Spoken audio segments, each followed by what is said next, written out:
مکہ آنے کے بعد اس شان سے آپ داخل ہوئے تو آپ نے جماعت بنا دی تھی، فلاں جماعت اس گلی میں اس گلی سے داخل ہو، فلاں جماعت اس گلی سے داخل ہو، فلاں جماعت اس گلی سے داخل ہو. اس طرح کا مطلب یہ ہوا. خالد بن ولید رضی اللہ تعالیٰ عنہ سے آپ علیہ السلام نے فرمایا تم کو فلاں گلی سے داخل ہونا ہے. چنانچہ جس گلی میں وہ جا رہے تھے تو ہوتا یہ ہے کہ اس گلی والے لوگوں نے روکا کہ آپ نہیں جا سکتے. حضرت نے فرمایا کیوں نہیں جا سکتے؟ کہا کہ نہیں جانے کی اس گلی سے اجازت نہیں ہے. حضرت نے فرمایا کہ مجھے نبی کا حکم ہے میں جاؤں گا. لڑائی ہوئی، جنگ ہوئی جس میں 2 صحابی شہید ہوئے اور 13 کفار مکہ مارے گئے، 15 لوگ کچھ مرے ہیں. اس کے بعد پر نبی اکرم صلی اللہ علیہ وسلم دوسرے گلی سے داخل ہو گئے تھے اور دوسرے لوگ بھی چلے آئے تھے.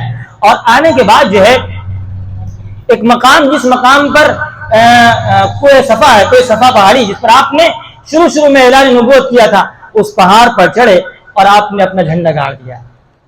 اور ایک مقام اس کا نام مقام حجون، اس مقام پر بھی جھنڈا گاڑا گیا. آپ نے جھنڈا گاڑنے کے بعد اس وقت ہوتا یہ ہے جو گرو گھنڈال لوگ تھے جنہوں نے نبی کو ستایا تھا، مسلمانوں کو ستایا تھا، بھاگے. جیسے ابو جہل کا بیٹا اکرمہ ہے، یہ بھاگے تھے، بعد میں مسلمان ہو گئے.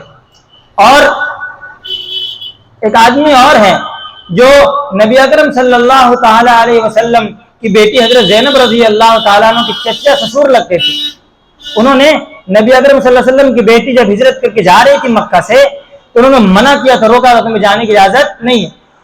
وہ کہنے لگی میرے شوہر نے اجازت دی ہے، میں جا رہی ہوں. اونٹ پر سوار تھی، پاؤں کھینچ کر نیچے گرا دیا. ان کے پیٹ میں حمل تھا، بچہ ضائع ہو گیا اور اس میں بیمار پڑ گئی اور ان کا انتقال ہو گیا. حضرت زینب رضی اللہ تعالیٰ وہ نے دیکھا چچا نے ایسا ہوا، نبی یہاں پر فاتح ہو گئے، وہی بھاگا. اور حضرت وحشی بھاگ گئے، یہ سب لوگ بھاگ گئے، بہت سے لوگ بھاگے وہاں سے. نبی اکرم صلی اللہ علیہ وسلم پہاڑ پر چڑھ کر اعلان کیا لوگوں جمع ہو جاؤ. سارے لوگ جمع ہو گئے، مسلمان بھی جمع ہو گئے، جتنے کفار مکہ تھے، مکہ مرے، سب لوگ جمع ہو گئے.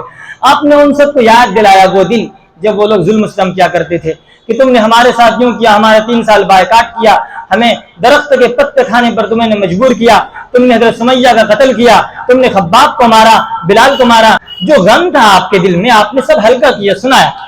اس کے بعد جو ہے کچھ لوگ اور بھاگنے لگے کہ آپ پہ خیر نہیں ہے. آپ نے فرمایا لا تثریب علیکم اليوم، اے مکہ والو میں تم سب کو معاف کرتا ہوں، کوئی حرج کی بات نہیں ہے. تم نے جو کچھ بھی کیا ہمارے ساتھ مسلمانوں کے ساتھ میں سب معاف کرتا ہوں، کوئی گناہ نہیں ہے، ختم. جب یہ بات کہی تو وہ جو چچا تھے جنہوں نے حضرت زینب رضی اللہ تعالیٰ عنہ کا قتل کیا تھا، مارا تھا، چنانچہ ان کے رشتہ دار کھڑے ہو گئے یا رسول اللہ ان کو بھی امان ہے. آپ نے فرمایا ان کو بھی امان ہے. پھر حضرت وحشی کے رشتہ دار کھڑے ہو گئے، ان کو امان. آپ نے فرمایا ان کو بھی امان، لیکن وہ میرے سامنے نہ آئے، ان کو دیکھ کر میرے چچا یاد آ جاتے ہیں. اس کے بعد حضرت اکرمہ کی بیوی آ گئی، ام حکیم نام تھا ان کا. وہ کہنے لگی کہ آپ مجھے پہچانتے؟ آپ نے فرمایا کہ ہاں تم اکرمہ کی بیوی ہو، ابو جہل کی پتو ہو، بہو ہو. تو رسول اللہ ٹھیک ہے، اب میں چاہتی ہوں کہ میرے شوہر کو امان دے دیں. آپ نے فرمایا امان ہے. تو اس نے کہا یا رسول اللہ آپ امان تو دے رہے ہیں، میں شوہر کے پاس جاؤں گی جو بھاگ چکے ہیں حبشہ کی طرف، تو وہ مانیں گے نہیں، یقین نہیں کریں گے، آپ کو نشانی دے دیں. نبی اکرم صلی اللہ علیہ وسلم کالے کلر کی پگڑی پہنے ہوئے تھے، آپ نے وہ پگڑی اتار کر ان کو حوالہ کر دی. لو اتنے شفیق اور مہربان. چنانچہ وہ گئی اور ادھر جو ہے وہ دریا تک پہنچ گئے تھے، کشتی پر بیٹھ بھی گئے تھے حبشہ جانے کے لیے. اتفاق ہے کہ طوفان در آیا ہوا تھا، کشتی واپس آ گئی. حضرت اکرمہ نے دیکھا بیوی کو، سمجھا کہ اوہو بیوی بھاگ کر آ گئی ہے، لگتا ہے کہ عورتوں کو بھی امان نہیں ملا ہے. تو کہا کیا بات ہے، تم ہی بھاگ کر آ گئی ہو؟ کہا کہ نہیں میں بھاگ کر نہیں آئی، رسول اللہ اکرم صلی اللہ علیہ وسلم نے سب کو امان دے دیے، آپ کو بھی امان دیے. کہا اچھا مجھے امان دیے، کوئی دلیل کا دیکھو، یہ نشانی آپ نے اپنی پگڑی عطا فرمائی. حضرت اکرمہ کہنے لگے پتہ نہیں کب تم مجھے پھنسا نہ دو. جو گرو گھنٹال تھے نا، گرو گھنٹال کے بیٹے بھی تھے، اسی لیے ڈر رہے تھے کہیں میں پھنس نہ جاؤں. اس کے بعد وہ آئے، آنے کے بعد نبی اکرم صلی اللہ علیہ وسلم نے سب کو امان دے دی تھی. یہ لوگ مسلمان ہو گئے تھے، سب مسلمان ہو گئے جتنے لوگ تھے. کچھ لوگ نہیں ہوئے تو بعد میں دھیرے دھیرے وہ لوگ بھی جو ہے مسلمان ہو گئے. یہ فتح مکہ ہوا. اللہ پاک نے اسی کے بارے میں فرمایا اذا جاء نصر اللہ والفتح، جب اللہ کی مدد آ جائے اور فتح آ جائے تو آپ کیا کریں گے؟ اس وقت کیا ہوگا؟ وَرَأَيْتَ النَّاسَ يَدْخُلُونَ فِي دِينِ اللَّهِ أَفْوَاجًا، اور آپ لوگوں کو دیکھیں گے کہ لوگ اللہ کے دین میں فوج در فوج داخل ہو رہے ہوں گے. مکہ کے سارے لوگ مسلمان ہو گئے. 8 ہجری میں آپ یہاں ہوئے، اس کے بعد آپ یہاں سے جب مدینہ پہنچے ہیں تو 9 ہجری میں حج فرض ہوا. آپ علیہ السلام نے اس سال حج نہیں کیا. آپ نے حاجیوں کا امیر بنایا سیدنا صدیق اکبر رضی اللہ تعالیٰ عنہ کو، اور کہا کہ آپ جائیں، اس سال میں نہیں جاؤں گا، اس لیے کہ اسلام کو اللہ نے غلبہ دے دیا ہے اور پورے عرب سے لوگ آ رہے ہیں، وفد کی شکل میں لوگ آ رہے ہیں اسلام قبول کرنے کے لیے مدینہ، اگر میں نہ رہوں گا تو ہو سکتا ہے کہ لوگ جو ہے وہ مانوس نہ ہو جتنا مجھ سے مانوس ہو جائے اور جتنا مجھ سے فائدہ ہو جائے، اس لیے میں اس سال حج نہیں کرتا، تم چلے جاؤ۔ اس سے ایک چیز سبق ملتی ہے، ایک ہمیں درس ملتا ہے۔ سبق یہ ہے کہ نبی اکرم صلی اللہ علیہ وسلم نے الاہم فالاہم، جو زیادہ ضروری تھا پہلے اسے اختیار کیا۔ آپ علیہ السلام پر حج فرض ہو چکا ہے، لیکن آپ نے سمجھا حج تو آئندہ سال بھی ہم کر لیں گے، اسی سال نہیں ہے، آئندہ بھی زندگی میں کبھی بھی کر سکتے ہیں، لیکن اس سال یہ ہے کہ لوگ جو آ رہے ہیں وفد کی شکل میں، بڑی بڑی جماعت آ رہی ہے، اگر ہم نہ رہیں تو ہو سکتا ہے بہت سے لوگ مسلمان ہونے سے رہ جائے، تو یہ بہت بڑا فائدہ ہے، یہ کام زیادہ ضروری ہے، اس لیے پہلے یہ کام کرنا چاہیے، اور انہوں نے یہ کام کو